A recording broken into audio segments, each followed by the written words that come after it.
Canto 19. Porém, na sala de banquetes ficou ainda o divino Ulisses para planejar, com a ajuda de Atena, a morte dos pretendentes. De imediato disse a Telêmaco palavras aladas. Telêmaco, é preciso guardar as armas de guerra lá dentro, todas elas, e aos pretendentes deverás falar com palavras inocentes, quando deres pela falta das armas. Diz-lhe, tirei-as para longe da fumaça, pois já não se assemelham às armas que Ulisses deixou quando partiu para Troia, mas estão todas sujas, uma vez que o hálito do fogo lhe chegou. Além de que há outra coisa de maior peso, que no espírito me colocou um Deus, o receio de que, alterados pelo vinho, surja entre vós um conflito e que vos possas ferir, cobrindo assim de vergonha o festim e a corte que fazeis a minha mãe. É que o ferro atrai o homem. Assim falou, e Telêmaco obedeceu ao pai amado. Chamando a ama Euricleia, assim lhe disse, ama, faz como eu te digo e fecha as mulheres nos seus quartos, enquanto eu guardo na câmara de tesouros as belas armas de meu pai, para aqui estão manchadas pela fumaça, desde que partiu meu pai.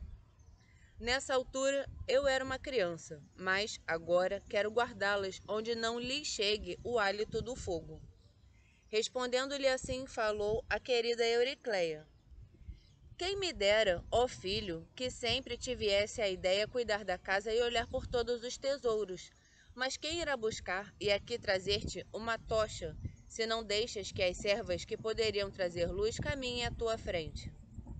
A ela deu resposta o prudente Telêmaco. Este estrangeiro. Não admito que fique sem trabalhar quem recebe a minha comida, por muito que tenha vagueado. Assim falou. Mas as palavras dela não chegaram a bater asas. Fechou a chave as portas da bem construída sala de banquetes. Então se levantaram os dois, Ulisses e o filho glorioso, e levaram para dentro os capacetes, os escudos cravejados e as lanças pontiagudas. À frente deles, Palas Atena segurava uma lamparina dourada espelhando maravilhosa luminescência. Imediatamente se dirigiu Telêmaco a seu pai. Pai, é um grande prodígio o que vem em meus olhos, as paredes da sala de banquetes e o belo espaço do teto, as traves de pinheiro e as sublimes colunas lá muito em cima parecem aos meus olhos iluminadas por fogo ardente. Está presente um dos deuses que o vasto céu detém. Respondendo-lhe assim, falou o astucioso Ulisses. Não digas nada, não penses agora, não faça perguntas. Assim atuam os deuses que o Olimpo detém. Vai agora descansar, eu ficarei por aqui.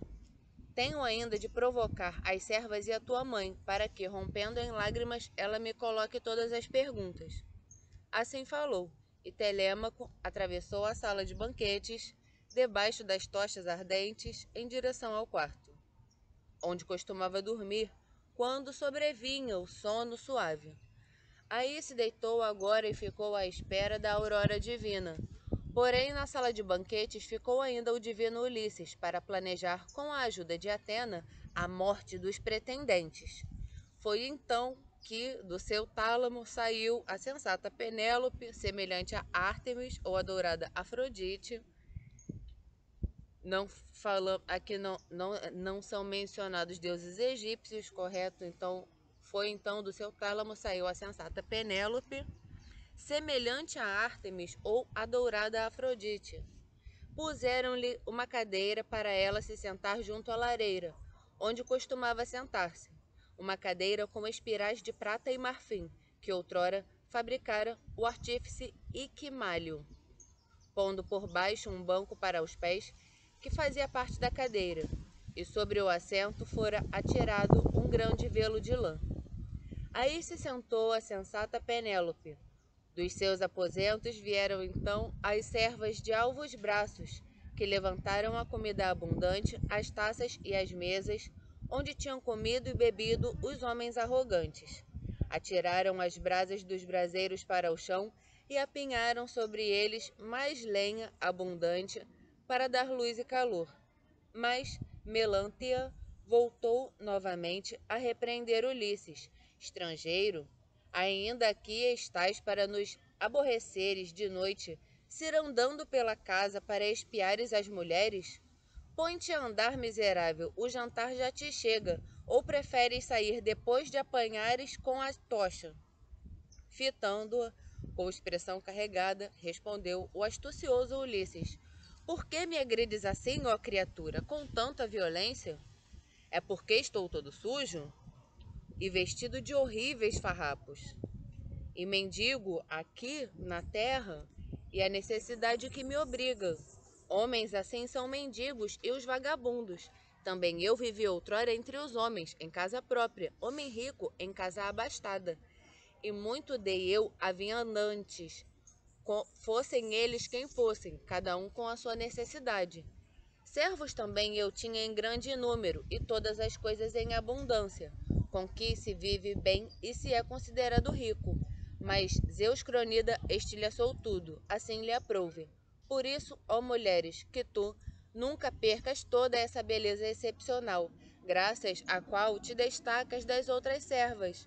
Não vá a tua senhora sentir nojo de ti e se encolerizar, ou Ulisses aqui chegar, pois ainda há essa esperança. Mas, mesmo que tenha morrido e já não voltes mais, existe um filho que, por vontade de Apolo, é como ele, Telêmaco. A ele não passam despercebidas neste palácio as mulheres abusadoras. Já não é uma criança. Assim falou, e ouviu a sensata Penélope, que repreendeu a serva tratando-a pelo homem. Não passas despercebida, ó cadela atrevida e desavergonhada. Meteste-te numa grande confusão que pagarás com a tua cabeça. Sabes perfeitamente, pois tu própria ouviste-me dizê-lo, que eu queria interrogar o estrangeiro sobre o meu marido no palácio, pois sinto-me fortemente abalada. Falou depois a governanta Eurínome, assim dizendo: Eurínome, traz para aqui uma cadeira e sobre ela põe um velo, para que o estrangeiro, sentando-se, me conte a sua história e me ouça a mim, pois quero interrogá-lo sobre tudo. Assim falou, e Eurínome trouxe e colocou depressa uma cadeira bem polida e sobre ela lançou um velo. Na cadeira se sentou então o sofredor e divino Ulisses. Entre eles, quem começou a falar foi a sensata Penélope. Estrangeiro, esta pergunta te coloco eu em primeiro lugar. Quem és e de onde vens? Qual é a tua cidade? Quem são teus pais? Respondendo-lhe assim, falou o astucioso Ulisses: Senhora, não há homem mortal em toda a terra iluminada que te pusesse censurar. A tua fama chegou já ao vasto céu, à semelhança do rei irrepreensível que, temente aos deuses, reina sobre muitos homens valentes e promulga decisões que são justas. A terra escura dá trigo e cevada. As árvores ficam carregadas de fruta e os rebanhos estão sempre a parir crias. O mar proporciona muitos peixes em consequência do bom governo. Sob a sua alçada, o povo prospera. Por isso, interroga-me tu, aqui no teu palácio, sobretudo, menos sobre a minha origem e terra-pátria, para não encheres o meu coração com ainda mais tristezas ao recordar-me delas, pois sou alguém que muito já sofreu. Mas não há necessidade de eu me sentar a chorar e lamentar na casa de outrem, visto que é mal estarmos sempre a chorar sem parar. Não vá alguma das tuas servas censurar-me ou tu própria, dizendo que estou alagado em lágrimas por causa do vinho.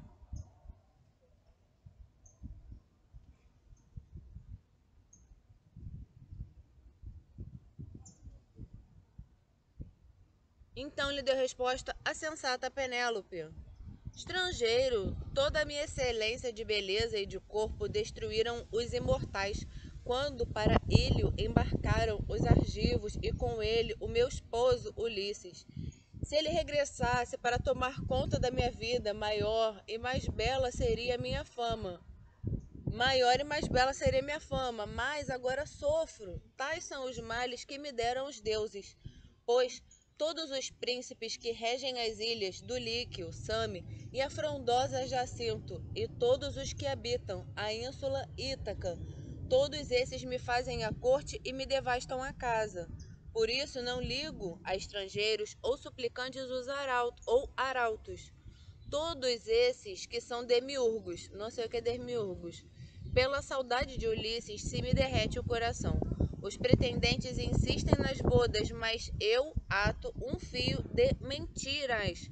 Primeiro um deus me pôs no espírito a ideia da veste, e coloquei nos aposentos um grande tear para tecer, amplo, mas de teia fina, e assim declararei aos pretendentes: jovens pretendentes, visto que morreu o divino Ulisses, tende paciência, embora me cobiceis como esposa, até terminar esta veste, pois não quereria ter fiado a lã em vão, uma mortalha para o herói Laertes, para quando o atinja o destino deletério da morte irreversível, para que entre o povo nenhuma mulher me lance a censura de que jaz sem mortalha quem tantos haveres granjeou. Assim falei, e os seus orgulhosos corações consentiram. Daí por diante trabalhava de dia ao grande tear, mas desfazia a trama de noite à luz das tochas. Deste modo, durante 3 anos enganei os aqueus. Mas quando sobreveio o 4º ano, volvidas as estações, gastaram-se os meses e os dias cumpriram o seu termo. Foi então que, com a ajuda das minhas servas, cadelas tontas, elas me apanharam e com altos gritos me repreenderam. Tive, pois, de acabar a veste, embora não quisesse, à força. Agora já não consigo fugir ao casamento, nem encontro outro estratagema. Insistem os meus pais para que eu volte a casar. E preocupa-se o meu filho, ciente de que os outros lhe devoraram os haveres. Na verdade, ele já é um homem capaz de governar uma casa, a qual Zeus concede honrarias. Mas conta-me qual é a tua linhagem e de onde vens. Não nasceste de pedra nem de lendário carvalho. Respondendo-lhe assim, falou o astucioso Ulisses. Tem coisa que não dá em pedra, só dá em gente. Falou o astucioso Ulisses. Não nasceste de pedra nem de lendário carvalho. Às vezes de chocadeira eu nasci. Vai saber. Respondendo-lhe assim, falou o astucioso Ulisses. Ó esposa veneranda de Ulisses, filho de Laertes, insistes em perguntar sobre a minha linhagem? Então falar-te-ei delas, mas entregas-me a maior... Não, entregas-me a mais dores do que aquelas que já tenho. É sempre assim, quando um homem está tanto tempo longe da sua terra, como é agora o meu caso, tendo vagueado por muitas cidades, padecendo muito. Mas responderei ao que perguntas e pretendes saber. Há uma terra, Creta, que fica no meio do mar cor de vinho. Ela é bela e fértil, rodeada pelo mar. Nela habitam muitos homens, incontáveis, e existem nela 90 cidades. Numas mistura-se a língua das outras, pois nelas há aqueus magnânimos cretenses, autênticos, sidônios, dórios, divididos em 3 grupos e divinos pelasgos. Desta cidade há uma, Knossos, é grande, e nela reinou Minos, interlocutor do grande Zeus, desde os 9 anos. Foi ele o pai de meu pai, o magnânimo Deucalião. Ora, Deucalião gerou-me a mim e ao soberano Idomeneu. Mas Idomeneu partira nas naus recurvas para Ílio com os atridas. Tenho o nome famoso de Éton, sou o mais novo. Idomeneu era melhor e mais velho. Foi em Creta que vi Ulisses e lhe dei hospitalidade. É que até Creta o arrastara a violência do vento a caminho de Troia, desviando-o além da Maleia. Fundeou as naus em Aminiso, onde está a gruta Ilítia. É um porto difícil e a custo ele escapara à tempestade. De imediato foi à cidade e perguntou por Idomeneu. Afirmou ser amigo dele, estimado e respeitado. Mas já era o 10º ou 11º dia desde que Idomeneu partira para Ílio nas naus recurvas, oferecendo-lhe generosamente de quanto havia em casa. E para os companheiros que com ele seguia, reuni de junto do povo cevada e vinho frisante, assim como bois para o sacrifício que saciassem os corações. Aí ficaram os divinos aqueus durante 12 dias. O Bóreas violento os retinha, não lhes permitindo pôr-se de pé em terra. Algum deus o incitara a tal violência. Ao 13º dia, caiu o vento, eles fizeram-se à vela. Deste modo assemelhava a Ulisses muitas mentiras e verdades. E ela, enquanto ouvia, vertia uma torrente de lágrimas, a ponto de parecer que o próprio rosto se derretia.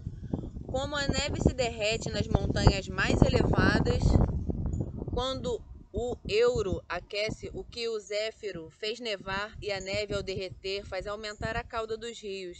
Assim se derretiam suas belas faces em torrente de lágrimas, chorando pelo marido que estava à sua frente. Ulisses sentiu pena no coração da mulher que chorava, mas nas pálpebras manteve os olhos imóveis, como se fossem de ferro ou de chifre, e pelo dolo ocultou as lágrimas. Depois de ela ter saciado com o pranto de lágrimas copiosas, de novo lhe dirigiu a palavra em resposta ao que lhe fora dito. Agora, estrangeiro, tem que te pôr à prova para averiguar se, na verdade, com os divinos companheiros deste hospitalidade ao meu marido lá no teu palácio, conforme afirmas. E fudeu. Diz-me como eram as roupas que ele tinha no corpo. Diz-me como ele era e como eram os seus companheiros. Respondendo-lhe assim, falou o astucioso Ulisses. Senhora, é difícil dizer ao certo, após tanto tempo. É já o 20º ano desde que ele chegou e depois partiu da minha pátria.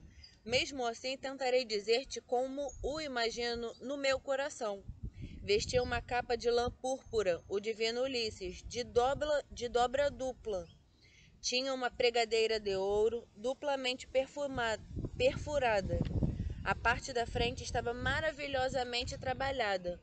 Com as patas dianteiras de um cão, segura um gamo mosqueteado que se contorcia, coisa que a todos causava admiração, pois, embora sendo de ouro, o cão agarrava o veado, estrangulando-o enquanto este tentava fugir, agitando as patas.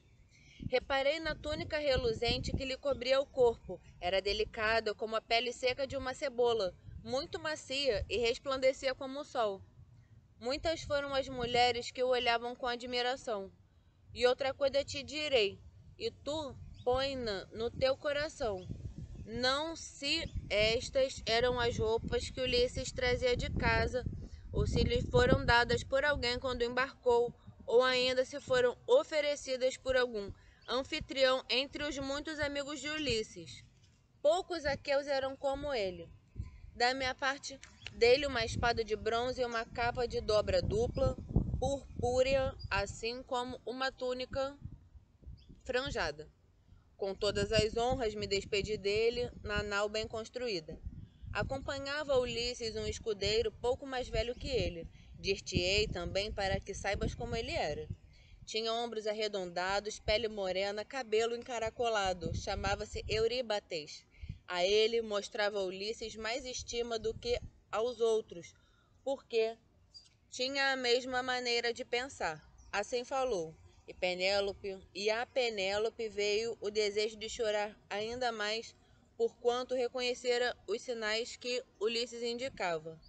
Pois, depois de ela ter saciado com um pranto de lágrimas copiosas, em seguida lhe dirigiu a palavra em resposta ao que fora dito. Estrangeiro, tu que antes fosse objeto de comiseração, serás agora no meu palácio estimado e respeitado, pois fui eu própria que lhe dei as roupas de que falas. Fui eu que as dobrei e trouxe do tálamo, juntando-lhes a brilhante pregadeira como adereço. Mas nunca lhe darei as boas-vindas por ele ter regressado à terra-pátria. Foi um destino maligno que levou Ulisses na côncava nau para ver Ílio a Malévola, essa cidade inominável.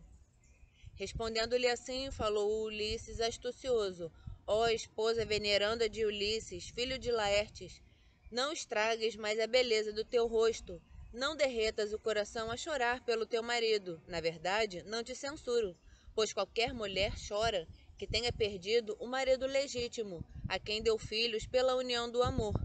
Até um marido diferente de Ulisses, que se diz ser semelhante aos deuses. Mas cessa e ouve antes as minhas palavras. Dir-te-ei agora com verdade, sem nada te ocultar. Como recentemente vim a saber do regresso de Ulisses. Ele encontra-se na terra fértil dos Tesprócios. Está vivo. Além disso, trará consigo muitos e valiosos tesouros, solicitados por entre o povo. Mas perdeu os companheiros, assim como a côncava nau no mar cor de vinho, vindo da ilha de Trinácia, pois quiseram-lhe mal Zeus e o Sol, porque os companheiros mataram os bois. Por isso todos eles pereceram no mar marulhante. As ondas fizeram-no chegar, montado na quilha da nau, a terra dos Feácios, que são da linhagem dos deuses. Eles estimaram-no como se ele fosse um deus. Ofereceram-lhe muitos presentes e lhe deram transporte para que chegasse ileso em casa. E Ulisses já aqui estaria se não tivesse parecido melhor ao coração procurar mais riquezas, vagueando pela ampla terra. Sobre o proveito, sabe Ulisses mais que qualquer homem. Aí não há ninguém que com ele possa competir. Foi isso que me disse Fídon, rei dos Tesprócios, e jurou na minha presença, enquanto vertia libações no palácio, que tinha uma nau preparada e a tripulação pronta, que a amada terra o transportariam. Foi primeiro a mim que pôs no meu caminho, pois calhou ali aportar uma nau de Tesprócios, que partia para Duliquio, rica em trigo. E mostrou-me os tesouros que Ulisses reunia, bronze, ouro e ferro trabalhado com muito esforço. Até a 10ª geração teriam alimentado qualquer outro, de tal qualidade eram as riquezas depositadas no palácio do rei. Quanto a Ulisses, disse que a Dodona se dirigira para lá, ouvir do alto carvalho do deus a vontade de Zeus. Pobre, como poderia regressar à terra fértil de Ítaca depois de tão longa ausência, às claras ou disfarçado? Por isso te digo, ele está são e salvo, e aqui aportará brevemente. Não será por muito mais tempo que ficará longe da pátria. E dar-te-ei um juramento. Seja minha testemunha, Zeus, acima de todos os deuses, e a lareira do irrepreensível Ulisses a que cheguei. Todas as coisas que te disse se cumprirão. No decurso deste mês chegará aqui Ulisses, entre o quarto minguante e a lua nova. A ele deu a resposta a sensata Penélope: estrangeiro, prouvera que tal palavra se cumprisse. Então ficarias a saber o que é amizade e de mim receberias muitos presentes, a ponto de te chamarem bem-aventurado. Mas é isso que o meu coração prefigura, e assim será.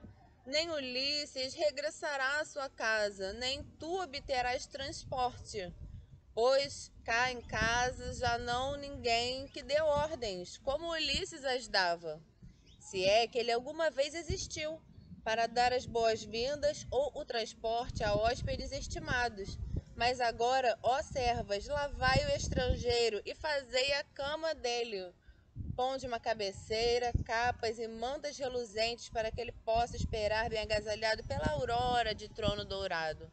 Ao nascer do dia, dai-lhe banho, ungiu com azeite, para que sentado ao lado de Telêmaco possa jantar na sala de banquetes, e pior será para quem dentre eles o insultar, ofendendo-lhe o coração. Nesta casa, tal pessoa já não conseguirá mais nada, por muito que se encolerize. De modo, ó estrangeiro, ficarás tu a saber se, entre as mulheres, eu me destaco pela compreensão sensata da inteligência. Se todo sujo e vestido com farrapos se sentas a jantar na sala de banquetes? Os homens são seres de vida breve. Ao homem áspero que algebra ásperos pensamentos, todos os mortais rogam pragas e dores enquanto for vivo. Depois de morto, todos fazem troça dele, mas tratando-se de um homem irrepreensível que algebra irrepreensíveis pensamentos, a sua fama leva-o-na estrangeiro por toda a parte, para todos os homens, e muitos louvarão o seu nome. Respondendo-lhe assim, falou o astucioso Ulisses: ó esposa veneranda de Ulisses, filho de Laertes, são-me odiosas capas e mantas reluzentes. Desde que deixei as montanhas de Creta, cobertas de neve, à medida que navegam na nau de longos remos, deitar-me-ei como já passei muitas noites sem dormir. pois muitas são já as noites em que dormi numa cama desconfortável, à espera da divina aurora de belo trono.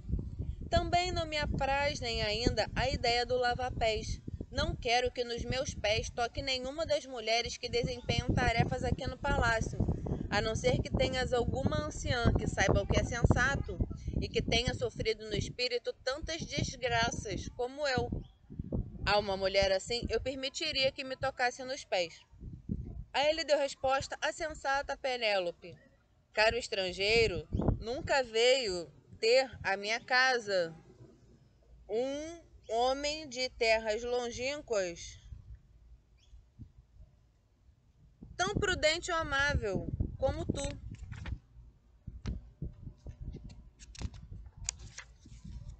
As tuas palavras revelam grande sensibilidade e sensatez.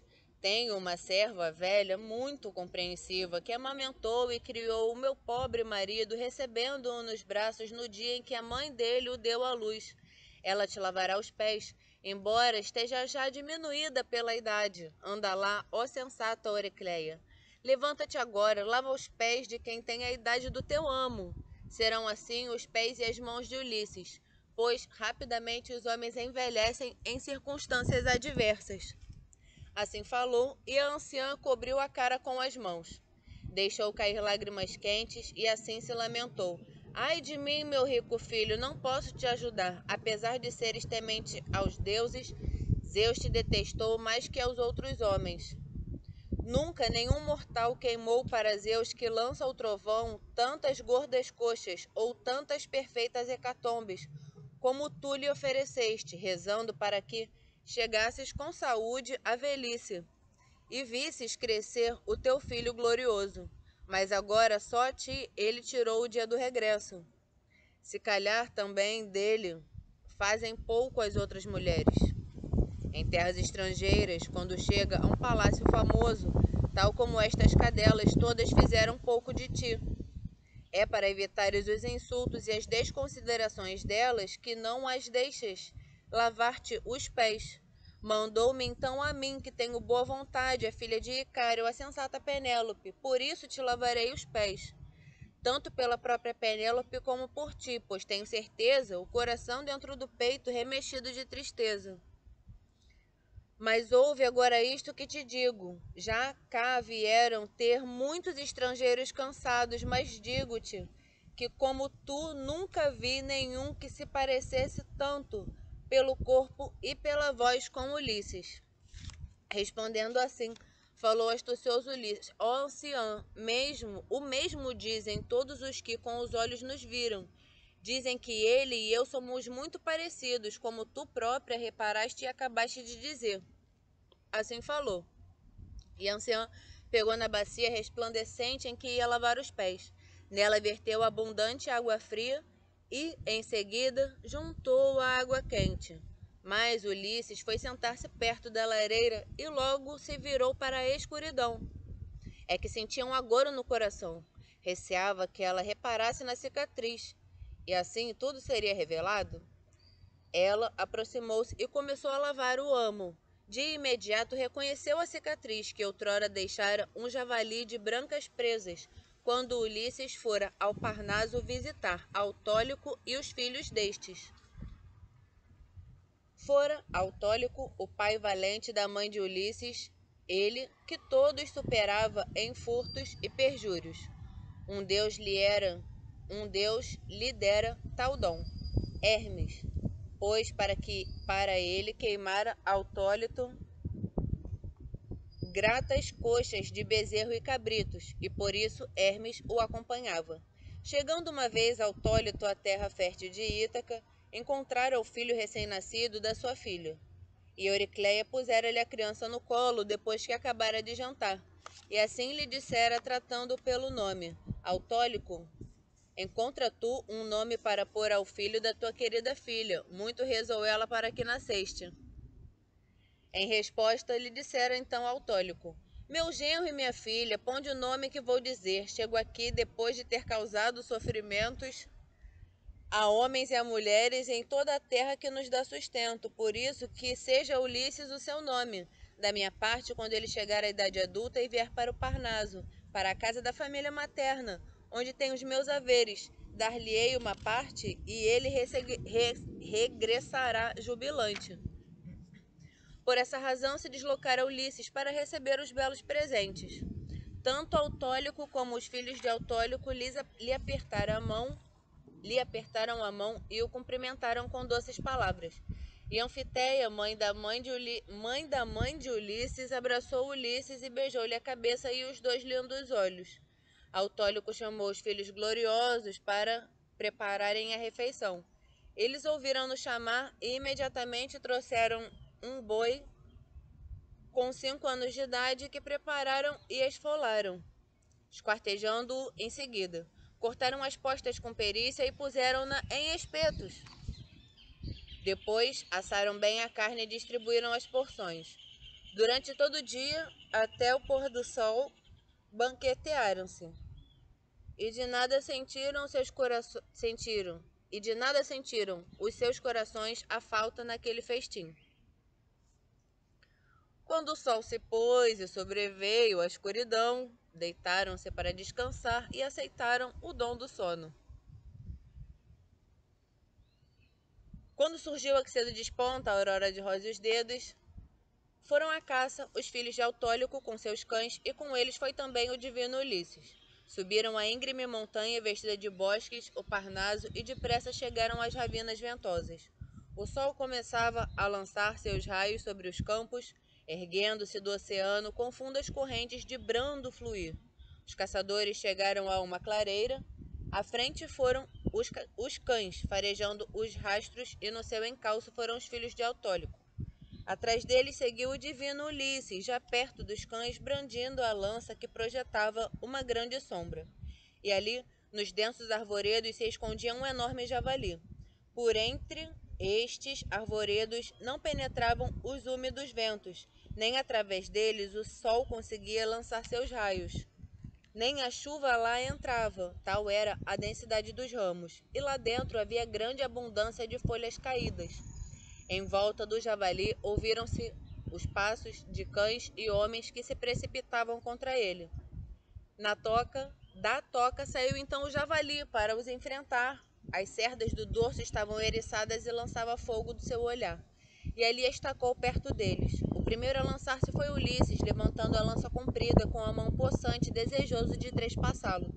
Mas o javali antecipou-se e feriu-o acima do joelho, atirando-se de lado. Com a presa, arrancou um grande pedaço de carne, embora não chegasse ao osso. Mas Ulisses atingiu-o, acertando-lhe na espádua direita. A ponta da lança brilhante trespassou-o completamente e caiu no chão com um grunhido. Dele se evolou a vida. Os queridos filhos de Autólico ocuparam-se da carcaça e depois trataram sabiamente da ferida do divino Ulisses. Fizeram estancar o negro sangue com uma encantação. A seguir foram todos para o palácio do pai amado. E depois que Autólico e os filhos de Autólico o curaram, deram-lhe gloriosos presentes e mandaram-no contente para Ítaca, a pátria amada. Lá, o pai e a excelsa mãe se regozijaram com a chegada do filho e lhe perguntaram como obtivera a cicatriz. E Ulisses contou-lhes como numa caçada o ferira o javali com a branca presa, tendo subido o Parnaso com os filhos de Autólico. Esta cicatriz reconheceu-a a anciã ao tocá-la com as palmas das mãos e tomar-lhe a perna. Na bacia deixou cair a perna e o bronze ressoou. Equilibrou-se no chão e entornou a água. Ao espírito da anciã vieram ao mesmo tempo alegria e tristeza. Os olhos encheram-se de lágrimas e a voz ficou presa na garganta. Tocou no queixo de Ulisses e logo lhe dirigiu estas palavras: Eis Ulisses, meu querido filho, e eu que não te reconheci antes de tocar com as minhas mãos no corpo do amo. Assim falou, e os seus olhos apontaram para Penélope, querendo indicar-lhe que regressara à casa o marido amado. Mas Penélope nem olhou para ela nem se apercebeu, pois Atena lhe desviara a mente. Porém, Ulisses agarrou com a mão direita na garganta da velha. Com a outra mão, puxou-a para junto dele e disse: Ama, queres matar-me? Foste tu que me amamentaste com o teu próprio peito? Agora, depois de padecer muitas desgraças, chego à terra pátria no 20º ano. Mas já que percebeste o que um Deus te pôs no espírito, cala-te, para que mais ninguém no palácio se aperceba. E isto te direi agora, coisa que se cumprirá, se em meu benefício um Deus subjugar os orgulhosos pretendentes. Não te pouparei, embora tenhas sido minha ama, e, com as demais servas, te matarei aqui no palácio. Respondendo-lhe assim, falou a sensata Euricleia: Meu filho, que palavra passou além da barreira dos teus dentes? Sabe como é minha força, firme e teimosa. Resistirei como se fosse feita de dura pedra ou de ferro. Mas dir-te-ei outra coisa, tu guarda no teu peito. Se em teu benefício um Deus subjulgar os orgulhosos pretendentes, enumerar-te-ei os homens das servas aqui no palácio, das que te desonraram e das que estão isentas de culpa. Respondendo-lhe assim, falou o astucioso Ulisses: Ama, por que serás tu a nomeá-las? Não há necessidade. Eu próprio quero observá-las para conhecer cada uma. Não, retém as palavras pelo silêncio e deixa tudo aos deuses. Assim falou, e a anciã atravessou a sala de banquetes para buscar água para o lava-pés, pois a outra se entornara. Depois que o lavou e ungiu com azeite abundante, de novo Ulisses aproximou a cadeira do fogo para se aquecer, escondendo a cicatriz com os farrapos. Entre eles falou primeiro a sensata Penélope: Estrangeiro, há só mais uma coisa pequena que quero perguntar, pois está quase na hora do suave descanso, pelo menos para quem se entrega ao doce sono, apesar de acabrunhado. Mas a mim deu o Deus um sofrimento ilimitado. De dia, as minhas alegrias são o pranto e a lamentação, enquanto dou atenção aos meus trabalhos e aos das servas. Porém, quando chega a noite e todos vão dormir, então fico deitada na cama, e preocupações agudas se concentram em torno do meu coração palpitante. Tal como a filha de Pandário, o rouxinol da verdura, canta entre as densas folhagens das árvores a sua bela melodia ao renascer da primavera. Ela que com trinados gorjeia um canto modulado, lamentando o filho e querido Ítilo, filho do rei Zeto, que outrora, sem querer, matara com o bronze. Assim se agita no meu coração para trás e para frente, pois não sei se hei de ficar com meu filho e tomar conta das minhas riquezas, das servas do alto palácio, respeitando o leito do marido e a vontade do povo, ou se deva seguir aquele dentre os aqueus que for o melhor, que faz a corte no palácio e oferece incontáveis presentes nupciais. Enquanto meu filho era uma criança irresponsável, não queria que me casasse, deixando assim a casa do marido. Mas agora já é adulto, já chegou ao limite da juventude. Agora pede-me que abandone o palácio, porque está preocupado com os haveres que os aqueus lhe devoram. Ouve agora este sonho e interpreta-o para mim. Cá em casa tenho 20 gansos que saem da água para comer trigo. Com eles me alegro quando os vejo, mas da montanha veio uma grande águia de bico recurvo que se atirou aos pescoços dos gansos, matando-os a todos. Eles jaziam aos montes no palácio. Mas a água voltou para o éter divino. Eu chorava, embora estivesse a sonhar. À minha volta se reuniam as mulheres de belos cabelos dos aqueus, enquanto eu chorava convulsivamente porque uma águia matara os meus gansos. Mas a águia regressou e, pousada no alto de uma viga, fez parar o meu choro com voz de homem mortal. Anima-te, ó filha de Icário, cuja fama chega longe. Isto não é um sonho, mas uma visão verdadeira, que se cumprirá. Os gansos são os pretendentes, e eu, que antes fui a águia, agora regresso como marido, que fará que se abata sobre os pretendentes um terrível destino. Assim falou, e depois largou-me o doce sono como o mel. Vi que os gansos continuavam no palácio, debicando o trigo do comedouro, como sempre fizeram. Respondendo-lhe assim, falou então o astucioso Ulisses: Senhora, não é possível interpretar o sonho interpretando de modo diverso daquilo que te disse o próprio Ulisses. Ele disse como tudo acabará. Para todos os pretendentes virá a destruição. Nenhum deles escapará à morte e ao destino. A ele deu resposta a sensata Penélope: estrangeiro, sabes bem que os sonhos são impossíveis e confusos. Nem sempre tudo se cumpre entre os homens. São dois os portões dos sonhos destituídos de vigor. Um é feito de chifres, o outro de marfim. Os sonhos que passam pelos portões de marfim talhado são nocivos e trazem palavras que nunca se cumprem. Mas os que saem cá, para fora dos portões de chifre polido, esses trazem coisas verdadeiras, quando um mortal os vê. Penso que no meu caso não foi de lá que veio o sonho horrível, embora muito bem-vindo tivesse sido para o meu filho e para mim. Agora outra coisa te direi, tu guarda no teu espírito, está perto a malfadada Aurora, que me afastará da casa de Ulisses. Estabelecerei, pois, um concurso, o dos machados, para que o meu esposo enfileirava na sala de banquetes.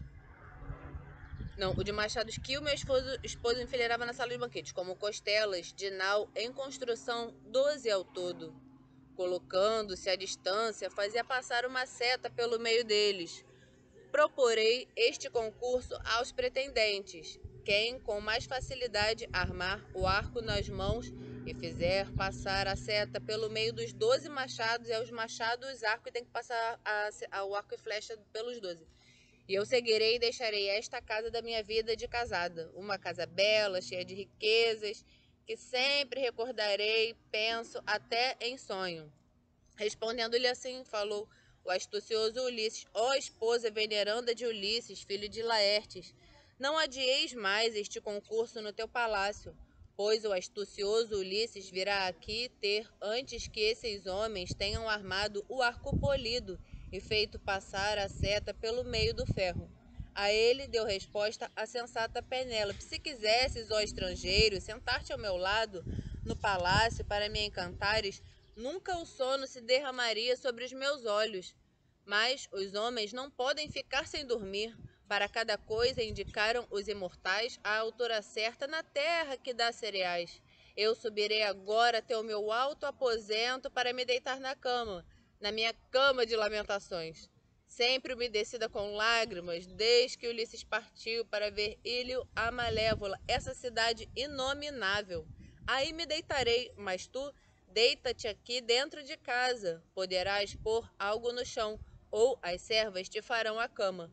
Assim dizendo, subiu para o alto aposento reluzente, mas não ia sozinha, pois com ela iam também as suas aias. E quando chegou ao palácio, ao alto aposento, com as aias, chorou Ulisses, o esposo amado, até que um sono suave sobre as pálpebras lhe lançasse Atena, a deusa de olhos esverdeados.